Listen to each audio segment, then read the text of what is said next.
அன்பிற்குரிய சகோதர சகோதரிகளே, நாளை மறுமையில் ஒரு மனிதர் இன்னொரு மனிதரின் மீது உரிமை மீறுகிற, எல்லை மீறுகிற எந்த வாய்ப்பையும் அல்லாஹ் ஏற்படுத்த மாட்டான். ரொம்ப நீதியா, ரொம்ப நேர்மையா, அவரவருக்குரியதை அவரவர் அனுபவிக்கிற வகையில மறுமையை வச்சிருக்கிறான். ஆனா இந்த உலகத்தை பொறுத்த வரைக்கும் ஒருத்தர் ஏமாற்றுகிற, எல்லை மீறுகிற, உரிமை பறிக்கிற பல்வேறு வாய்ப்புகள் உள்ள சூழ்நிலையில் தான் இந்த உலகம் அமைக்கப்பட்டிருக்கிறது. இந்த உலகத்துல நமக்குரிய உடைமைகளை, நமக்கு சொந்தமான உரிமைகளை நாம் தான் பாதுகாத்துக் கொள்ள வேண்டும். அதுக்கு அர்த்தம் அதுதான்.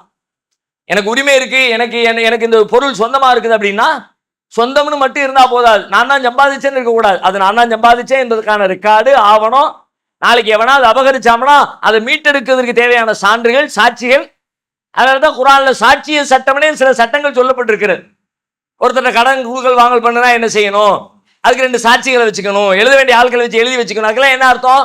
உனக்குரியதுதான்ப்பா, அடுத்தவனுக்குள்ள நீ ஆசைப்படல, ஆனா உனக்குரியதுதான் என்பதை மற்றவர்களிடத்தில் நிரூபிப்பதற்கு சங்கடங்களோ சந்தேகங்களோ ஏற்பட்டால் உனக்குரியது என்று கிளைம் பண்ணுவதற்குரிய ஆதாரம் உங்க கையில் இருக்கணும். இல்ல அதெல்லாம் தேவையில்லைப்பா அப்படின்னா நீ புலம்ப கூடாது.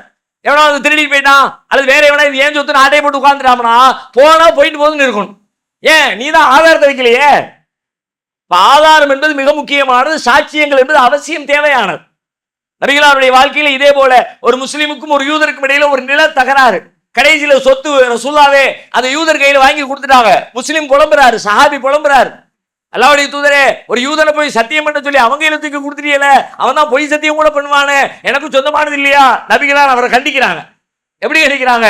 ஓன் சொத்துனா அதுக்கான ஆதாரத்தை நீ வச்சிருக்கியா, அல்லது நீ நாள் பயன்பாட்டில் வச்சிருக்கியா, ஒரு அனுபவ பாத்தியதா இருக்குதா? எவங்கையில விட்டுட்டு சும்மா இவ்வளவு நாள் வேடிக்கை பார்த்துட்டு ஐயோ போச்சுன்னா இந்த ஐயோ போச்சுக்கு அல்லாஹ் பொறுப்பு கிடையாது பாண்டாங்கிற சொல்லலாம். அதே போல தான் இன்றைக்கு நமக்கு முன்னால் ஒரு மிக முக்கியமான ஒரு சிக்கல் எழுந்திருக்கிறது. கடந்த 1 மாதத்திற்கு மேலாக இந்தியாவிலே நம்முடைய உரிமையாக இருக்கிற வாக்குகள், ஓட்டுகள் திருடப்படுகிறது என்கிற குற்றச்சாட்டை காங்கிரஸ் கட்சி முன்வைத்தது. நம்முடைய வாக்கு திருடப்பட்டுருச்சுன்னா அவ்வளவுதான், முடிஞ்சு போச்சு. அதுக்கு பிறகு இந்தியா ஜனநாயக நாடு, சுதந்திர நாடு, குடியரசு நாடு, எல்லாருக்கும் அதிகாரம் படிச்ச அப்படிங்கிற எதுக்குமே அர்த்தம் இல்லைன்னு அர்த்தம். மக்களால் தேர்ந்தெடுக்கப்பட்ட அரசு அப்படிலாம் ஒண்ணும் கிடையாது. யாருக்கு வேணாலும் நீ ஓட்டு போட்டுக்க, ஜெயிக்க போறது நான் தான்னா அதுக்கு பிறகு தேர்தலா? யாருக்கு வேணாலும் ஓட்டு போட்டுக்கப்பா, ஜெயிக்க போறது நான் தான் கன்ஃபார்ம் ஆயிடுச்சுன்னா அதுக்கு பேரு தேர்தலா, அதுக்கு பேரு வாக்கா, அதுக்கு பேரு ஜனநாயகமா, அதுக்கு பேரு குடியரசா? ஒண்ணும் கிடையாது. எல்லாம் ஒரு மண்ணுன்னு அர்த்தம். அப்ப நம்முடைய உரிமைகளில், இந்த நாட்டின் உரிமைகளில் ஆக முக்கியமான உரிமை என்பது நமக்கு வழங்கப்பட்டிருக்கிற வாக்குச்சீட்டு என்கிற உரிமை தான். அதைத்தான் அம்பேத்கர் அரசியல் சாசன சட்டம் தொகுத்த நேரத்தில் மிக பெருமையாக சொன்னது, இங்கே ஒரு மனிதனுக்கு ஒரு வாக்கு. அவன் ஏழை, பணக்காரன், பெரியவன், சிறியவன், மேல் சாதி, கீழ் சாதி எந்த வேறுபாடும் இல்லாமல் வயது வந்த அத்தனை பேருமே ஒரு மனிதனுக்கு ஒரு வாக்கு என்கிற அதுதான் ஆகச் சிறந்த அதிகாரம் என்று சொல்லி பெருமையா பேசினார் அம்பேத்கர். இன்னைக்கு வரைக்கும் நம்ம அப்படி பேசிட்டு இருக்கிறோம்.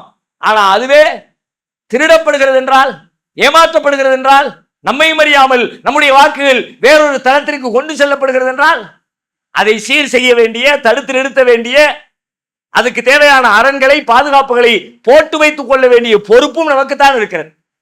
நேற்றுக்கு வரைக்கும் திருடுனது தெரியல, ஓகே விட்டுடலாம். ஆனா இன்னைக்கு திருடுறான்னு தெரிஞ்சு போச்சு. இதுக்கு பிறகு சும்மா இருந்தா குறைந்தபட்சம் நம்முடைய வாக்கு இருக்கான்னு செக் பண்ணுங்க. ஏன்னா எக்கச்சக்கமா லட்சக்கணக்கில் 60 லட்சங்களாம் ஒரு மாநிலத்தில், எத்தனையோ 60 லட்சமா வாக்காளர்கள் நீக்கம் என்கிற அளவிற்கு வண்டி போய்கிட்டு இருக்குன்னா நம்ம லெவல் என்னன்னு ஓட்டு பூத்துல போய் நின்னாதான் தெரியும். அதனால குறைஞ்சபட்சம் இந்த உரிமைகளுக்காக இன்னைக்கு அதுக்கான வாய்ப்பு இருக்குது, இணையதளத்தில் வாய்ப்பு இருக்குது. அப்படியான வாய்ப்போ அறிவோ இல்லாத மக்களுக்கு பள்ளிவாசல்கள், ஜமாத்துகள், இயக்கங்கள், அமைப்புகள் ஆங்காங்கே பூத்துகள் அமைச்சு கொண்டு வா, ஆதாரம் கொண்டு வா, ஓட்டர் ஐடியை கொண்டு வா, இருக்கா இல்லையான்னு செக் பண்ணிக்குவோம். உன் வீட்டுக்கு உன் அட்ரஸ் தான் இருக்கா, உன் வீட்டில் 10 அட்ரஸ் இருக்கா? ஏன்னா ஒரு அட்ரஸ்ல 9000 பேர் இருக்கிறான். அவ்வளவு ஓட்டுகள் ஒரே முகவரியில் இருந்து போடப்படுகிறது என்றெல்லாம் புள்ளி விவரத்தோட ஆதாரத்தோட அவர் சொல்லிட்டார். குறைந்தபட்சம் நாம் இதிலே விழிப்புணர்வோடு இருந்து நம்முடைய வாக்குகள் இருக்கிறதா என்பதை உறுதி செய்து கொள்ளவும், நமக்கு அக்கம் பக்கத்திலே அறியாமையிலே, படிப்பறிவு இல்லாமல், இது குறித்த ஞானம் இல்லாமல் யாரேனும் இருக்கிறார்கள் என்றால் அவர்களுக்கு தேவையான உதவிகளை செய்து கொடுக்கிற வேலைகளையும் செய்து விழிப்போடு வாழ்கிற மக்களாக இருக்க வேண்டும். அல்லாஹ் நம் அனைவருக்கும் அதற்குரிய நல்லருளை தந்தருள்வானாக.